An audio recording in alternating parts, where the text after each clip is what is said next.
Recuerdo perfectamente cuando tuve mi entrevista en mi último trabajo. Cecilia era la gerente de ventas de una agencia de viajes. Me siento dentro de su oficina, obvio, me siento en una silla muy ejecutiva, una oficina muy ejecutiva, puerta de cristal, división de cristal, y ella era concisa en las preguntas, era directa en las preguntas. Previo, obvio, yo le había enviado mi currículum para que ella viese mi experiencia laboral. Lo interesante fue cuando llegó a esta pregunta: te voy a decir qué requiere la empresa en este puesto. ¿Qué requerimos de ti en este puesto? Y eso me puso así, en verdad me puso a pensar en lo que me iban a pedir y si yo tenía la capacidad de darlo, puesto que era un puesto nuevo. No me intimidaba, pero sí me hacía pensar qué me iba a preguntar o qué me iba a exponer. Y obvio me sacó una lista de todo lo que se requería para ese puesto y de todo lo que ese puesto exigía. Objetivos de venta, metas a corto plazo, a mediano plazo, a largo plazo, puesto que era una atención a clientes y darle atención a la cartera que la empresa tenía interna. Y así es en la vida. La vida siempre va a requerir algo de nosotros, siempre va a esperar algo de nosotros. Pablo hace lo mismo a través de la carta de los tesalonicenses. Dios a través de Pablo habla a una iglesia y les pide qué es lo que espera de esa iglesia. Y Pablo lo hace de una manera padrísima. Tesalonicenses era una región que antes se llamaba Terma, después cambia el nombre a Tesalonicenses, con una población de 200,000 habitantes más o menos. Era una población marítima, estaba en una costa, por lo tanto era una ciudad rica en el comercio, rica en la pesca. Y eso era muy importante porque la convertía en ese tiempo, te estamos diciendo en el 49 después de Cristo, en una ciudad muy importante, muy adinerada, pero también una ciudad muy cosmopolita. Y eso era muy importante en aquel tiempo. Pablo fundó esta iglesia y durante su segundo viaje misionero, Pablo escribe esta carta a los tesalonicenses. Pablo les tenía un cariño especial y les escribe esta carta a los tesalonicenses. ¿Qué es lo que Dios espera de mí? Es el título de esta predicación, pero está basado en lo que Dios esperaba de la iglesia de tesalonicenses. ¿Qué es lo que Dios espera de la iglesia de tesalonicenses? Vamos a tener nuestra predicación en 1 Tesalonicenses, capítulo 5, versículos 12 y 13 exclusivamente, aunque la porción es del versículo 12 al 18. Pero la vamos a dividir en dos predicaciones o en dos partes, una miniserie de dos predicaciones. ¿Por qué? Porque es muy interesante lo que Dios va a enseñar a esta iglesia a través de Pablo y a través de esta carta. Yo te pido que me acompañes en una oración para después adentrarnos qué es lo que Dios quería de esa iglesia y obvio qué es lo que quiere de nosotros. Mi Dios, te doy gracias por este tiempo. Muchísimas gracias por tu amor, por tu misericordia, gracias por tus planes porque son perfectos. Padre, gracias por guiar a este siervo tuyo a escribir esta carta inspirada por tu Espíritu Santo, por las instrucciones que tú diste. Yo te pido que sean las mismas que des a nuestros corazones. Habla a nuestras vidas, habla, mi Dios, a nuestra mente, que de veras tengamos un corazón dispuesto a escucharte, un corazón dispuesto a aplicarlo a nuestras vidas. Que este tiempo sea tuyo y que tú te muevas con libertad a través de tu Espíritu Santo. Tantas gracias por ese amor expresado en estas palabras que vamos a leer. En el nombre de Cristo Jesús. Amén.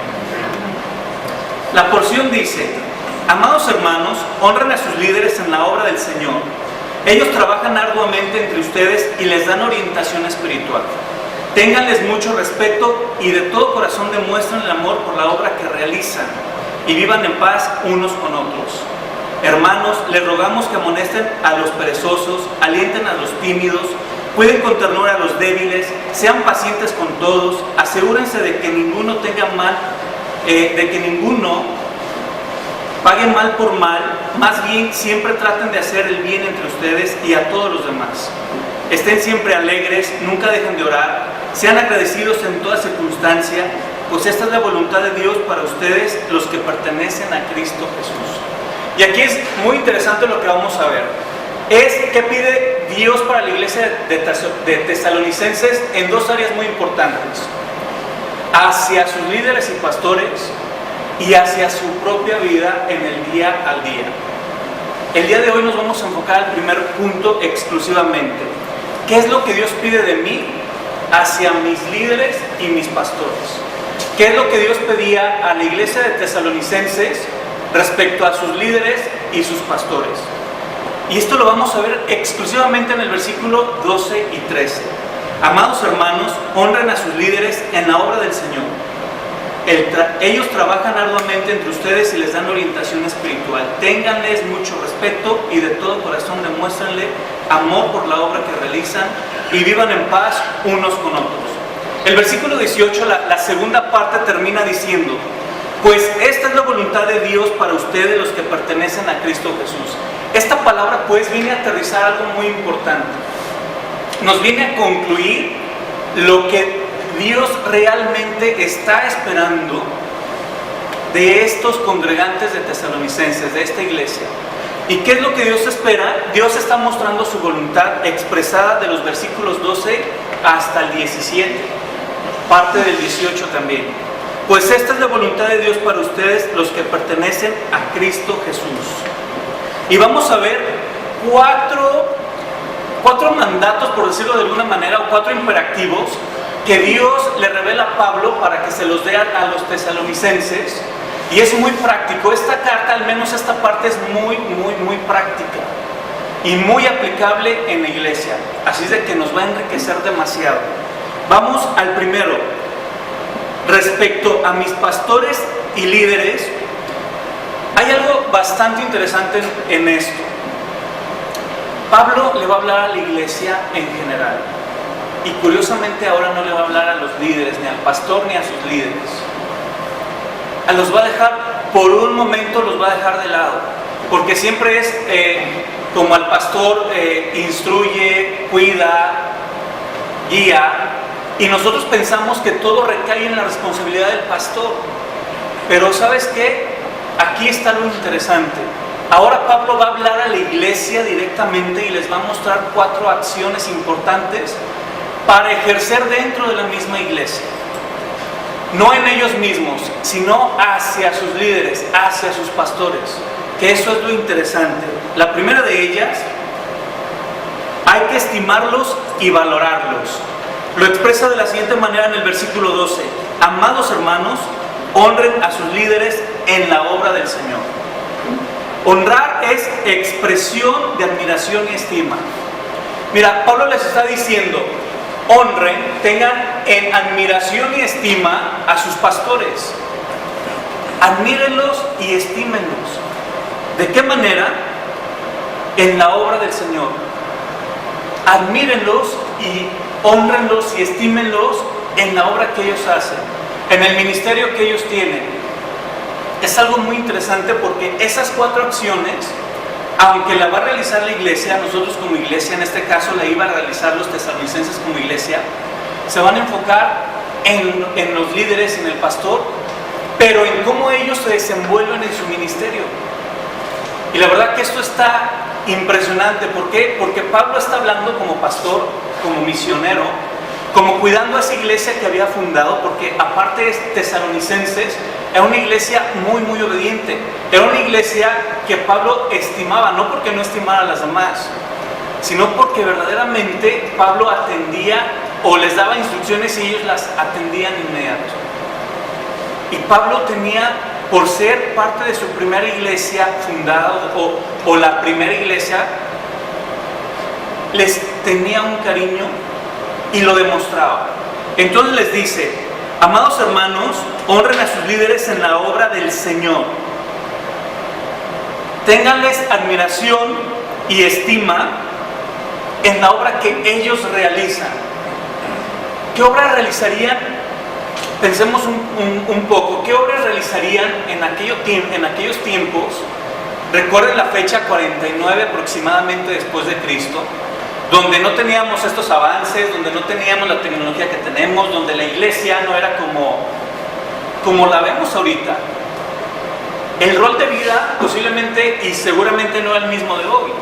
Pero estamos hablando que es una iglesia que está en una ciudad muy importante, que es una iglesia donde económicamente se vivía bien, que es una iglesia que era un puerto y que se prestaba para muchísimos tránsito de personas y un estilo de vida que imagínense cómo era. Muchos escritores aquí la comparan como una ciudad muy parecida a Corinto. Y Corinto era comparada actualmente, o es comparada, como una combinación entre Nueva York y Las Vegas. Entonces imagínense el tipo de ciudad que también era Tesalonicenses.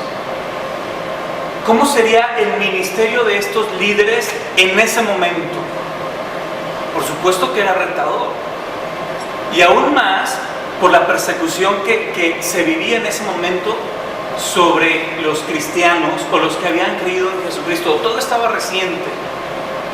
Entonces imagínense esa labor misionera y de pastoreo que tenían estos líderes en ese momento. Entonces Pablo, de manera exhortativa, está dando esta orden: honren, admiren, estimen eso que están haciendo sus pastores. Y es conciso y es directo. Esa es la primera indicación que él nos está dando. Segunda indicación: respétenlos. Voy a leer el versículo 12 nada más. Dice: amados hermanos, honren a sus líderes en la obra del Señor. Ellos trabajan arduamente entre ustedes y les dan orientación espiritual. Versículo 13: ténganles mucho respeto. Respétenlos, ténganles mucho respeto. ¿Qué es el respeto? ¿Qué entendemos por respetar? Muchas de las veces nosotros exigimos respeto a nuestra persona, ¿cierto? O esperamos que respeten nuestra persona, nuestras propiedades, nuestro espacio, nuestra intimidad, que respeten quizás nuestra familia, nuestros planes, o nuestros amigos, nuestros planes, nuestras decisiones. Y es un tema de día a día, el respeto. Pablo está diciendo: consideren especialmente a sus líderes. Demuestren esa consideración, ese respeto, esa consideración a sus líderes, a sus pastores. Y por supuesto, porque Pablo sabe perfectamente cuál es la labor de pastorear, de guiar, de discipular, cuál es la labor misionera. Porque nosotros podemos enfrascar a un líder nada más como el pastor, pero ¿sabes? Dios ha levantado líderes en la iglesia. Posiblemente, y no posiblemente, sé que aquí hay muchísimos líderes que Dios ha levantado en la iglesia. Misioneros, personas que han discipulados, los mismos pastores que Dios ha levantado en nuestra iglesia. Si tú eres voluntario en una iglesia, tú estás en un puesto de liderazgo. Y sabes, Dios dice: consideren ese puesto de liderazgo. Ténganlos en una estima especial. Considérenlos especialmente. Aquí la expresión que está utilizando, ténganles mucho respeto, es considérenlos especiales. Considérenlos especialmente en la labor que se desarrollan, en lo que hacen. Y no es para menos, porque un líder, un pastor, una persona que Dios ha levantado para que sea siervo y servidor, va a dejar tiempo libre, va a dejar quizás tareas pendientes por realizar en otro horario, va a dejar a lo mejor pasar tiempo con su familia. Y todo eso que te estás imaginando es parte del sacrificio del pastoreo en la iglesia. Por eso Pablo, sabiendo esto, imagínense todo lo que Pablo estaba haciendo. Pablo, sabiéndolo, les estaba diciendo: respétenlos, ténganles mucho respeto, considérenlos muy especiales. Ahora, esto no lo está haciendo de manera despectiva hacia los demás miembros de la iglesia, claro que no. Pablo era un amante de la iglesia, fundaba iglesias en cada parte donde iba. Su deseo era fundar iglesias, era dedicarse al evangelio, era predicar a Cristo el Salvador, predicar ese evangelio de libertad, de salvación. Eso era lo que hacía Pablo. Y Pablo sabía perfectamente lo que era el sacrificar todo eso para llevar a Jesucristo. Entonces Pablo se está enfocando a esta iglesia de tesalonicenses, específicamente en esta área de la iglesia. Les está diciendo, les voy a hablar de dos áreas muy importantes en la iglesia para sus vidas. Cómo vivir dentro de la iglesia hacia sus líderes. Y eso no es diferente para nosotros tampoco. Dios ha levantado líderes en nuestra iglesia, pastores en nuestra iglesia. Y la misma exhortación que Pablo estaba haciendo a los tesalonicenses, a pesar de la diferencia de tiempos a que encuentras en el 49 aproximadamente después de Cristo, hacia el 2016, ¿cuántos años hay de por medio? Pero la palabra de Dios sigue siendo tan actual que la aplicación es exactamente la misma para nosotros también. Tenemos pastores y líderes. Entonces honrémoslos y entonces respetémoslos. Tengámoslos en verdad en ese trato especial. Y no por hacer acepción de personas. Más adelante se van a dar cuenta por qué Pablo lo está diciendo, que lo vamos a ver. Esa es la segunda exhortación y mandato. La primera es, hay que estimarlos y valorarlos. Expresar nuestra admiración y estima, en pocas palabras. La segunda es respetarlos, consideración especial que se le tiene a ellos. La tercera es demostrarles amor. Y nosotros podemos decir, son consideraciones como muy lógicas, ¿no? Como muy obvias, pero realmente son muy importantes. Demuéstrenles amor, expresado en el versículo 13, y de todo corazón demuéstrenle amor por la obra que realizan. Esta palabra demostrar significa probar que algo es verdadero a partir de un razonamiento o un hecho evidente. Aquí la orden es demostrar que. La orden es, y el mandato es demuestra. Pero ¿qué vas a demostrar? ¿Qué vamos a demostrarles a nuestros pastores, a nuestros líderes dentro de la iglesia? Amor, pero de una manera específica y especial. De todo corazón demuéstrenles amor por la obra que realizan. Esto nos lleva a decir, no solamente decir, aprecio, pastor, el trabajo que haces, y solamente decirlo por quedar bien, que lo podemos hacer. Pablo no está hablando en lo superficial. Pablo está yendo más allá, está yendo a la intimidad de la persona hacia con Dios, a la intimidad del corazón, de los sentimientos. Está diciendo valora, realmente valora la obra que ellos están haciendo. ¿De qué manera? Demostrándoles tu amor por lo que ellos hacen. Lo que ellos hacen es evidente. Lo que hacía Pablo era evidente. Lo que hace cada pastor en una iglesia es evidente. Lo que hacía cada pastor o cada misionero en el tiempo de Pablo también era muy evidente. Tan evidente que la palabra de Dios existe actualmente. Tan evidente que las iglesias han ido de año en año, generación en generación, siglo tras siglo. Es evidente la labor que ellos hacen. Y debido a que es evidente, Pablo exhorta a la iglesia de tesalonicenses en demuéstrenles ese amor por lo que ellos están haciendo, por ese trabajo que están haciendo en la obra. Y yo creo que también es justo demostrarles ese amor, y es válido demostrarles ese amor.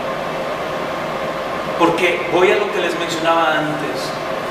¿Cuántos estamos dispuestos a dejar noches sin dormir por preparar un estudio, una predicación, por ir a visitar a una persona? Entonces tú demuéstrales tu amor a ellos, hacia lo que ellos están haciendo. Son acciones prácticas muy prácticas. Son acciones lógicas muy, muy lógicas. La pregunta es, ¿son acciones que verdaderamente estamos haciendo? ¿Son acciones que hacemos en verdad como iglesia? Eso sería interesante responderlo. Y obvio, la respuesta es muy personal. Simplemente te estoy compartiendo lo que Dios le dio a Pablo para la iglesia de tesalonicenses. Que, lógico, también se aplica a nuestra iglesia y a nuestra persona.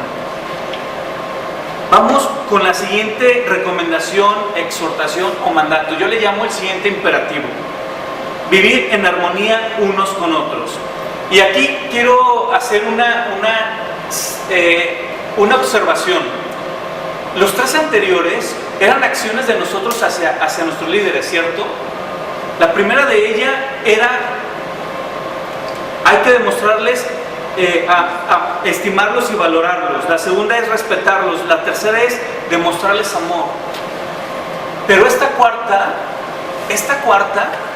no se enfoca hacia los pastores y líderes. Y eso está interesante porque yo al principio mencioné que esta primera parte se iba a enfocar de nuestro comportamiento hacia nuestros líderes, ¿cierto? Sí. Pero esto es impresionante porque ahora ya no se va a enfocar a los líderes. Dice esta parte en el versículo 13, y vivan en paz unos con otros. ¿Cuántas veces hemos hecho una lista de supermercado y hacemos toda una lista, cierto? Me traes y ya decimos todo lo que necesitamos y al final decimos, y también me traes esto, por favor. Y ese y que está expresado aquí, y vivan en paz unos con otros, Pablo ya había dado 3 exhortaciones y tres imperativos o mandatos. Y no porque esté olvidando un cuarto dice y, sino porque lo está poniendo a la misma par de importancia. Y vivan en paz unos con otros.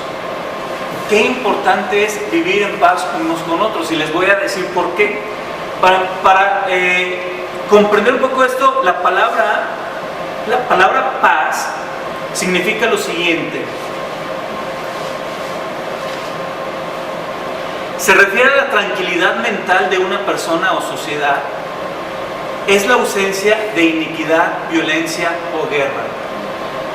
Ahora, yo pregunto, si la palabra significa la ausencia de iniquidad, violencia y guerra, y Pablo está exhortando y vivan en paz unos con otros, ¿por qué lo estará haciendo? Porque si me da 3 mandatos de mi accionar hacia mis pastores y líderes, y de repente es como decir, pero esperen, también deben vivir en paz entre ustedes mismos. Entre ustedes mismos deben estar viviendo en paz, sin pleitos, sin guerras, sin contiendas, sin inquietudes. Porque saben, aunque lo dice para la misma iglesia, yo le preguntaría a los que son pastores, ¿no sería un alivio que la misma iglesia viva en armonía? Que no existan problemas en la iglesia, que no existan pleitos entre los miembros de una iglesia, que no existan discordias, que no existan iniquidades, que no exista ese tipo de situaciones en una iglesia. Aunque la acción es ahora entre los mismos miembros, Pablo está considerando la labor del pastor y de los líderes. Porque saben, son los pastores quien de veras ministran este tipo de situación. Y también les pido a ustedes que entre ustedes vivan en paz. Que entre ustedes no haya contiendas y enojos. Que entre ustedes se traten bien, que entre ustedes se amen, que entre ustedes se apoyen, que entre ustedes se consideren. Esta última recomendación no es porque a Pablo se le ocurrió en el momento. Es que también viene considerando la labor de ese pastor, de ese misionero, de ese líder de la iglesia. Porque, ¿sabes? Entonces va a ser mucho más efectiva. ¿Qué es más fácil para un bombero? ¿Prevenir el fuego o apagar el fuego? Lógicamente es prevenir el fuego. Y, ¿sabes? Pablo de alguna manera está previniendo en la iglesia que el pastor tenga un mejor fruto por su trabajo. Que no pierda tiempo en apagar esos fuegos innecesarios dentro de la iglesia. Y vivan en paz entre ustedes mismos. Que entre ustedes mismos no existan pleitos, guerras, contiendas, divisiones. El versículo 12 dice, ellos trabajan arduamente entre ustedes y les dan orientación espiritual. Esta es la razón de Pablo por el que está dando estas 4 recomendaciones. Ellos, dirigiéndose a los pastores y a los líderes, les está diciendo, ellos trabajan esforzadamente entre ustedes